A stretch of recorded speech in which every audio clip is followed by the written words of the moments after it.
ညံ့အေးစေးပြီးကိုယ့်ကိုယ်ယုံကြည်မှုရှိတယ်ဆိုတဲ့ကောင်မလေးဒီအနံ့ကလုံးဝတိထားတင်ပါတယ်နော်ဒါကူစီရဲ့ဘန်ဘူပါ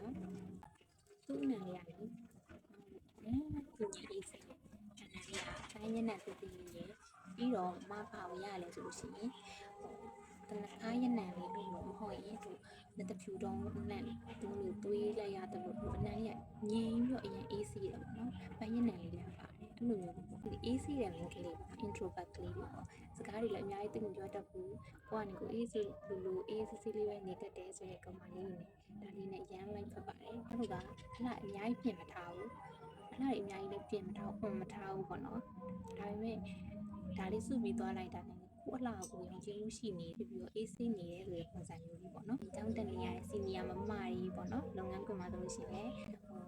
လူကြီးပိုင်းမမကြီးအဲ့လိုမျိုးလေးနဲ့စကားလေးကခုပြောလိုက်မယ်လို့တော့မှထင်ပါတယ်ဒါလေးကိုစွတ်ထားလိုက်တဲ့အချိန်မှာကိုရနေတဲ့ကိုအနံလေးနဲ့ကိုအေးဆေးနေမယ်တည်ငြိမ်နေမယ်ကိုကလည်းစိတ်ချမ်းသာနေမယ်ကိုမှဖြစ်တည်နေတဲ့ဒီဘဝ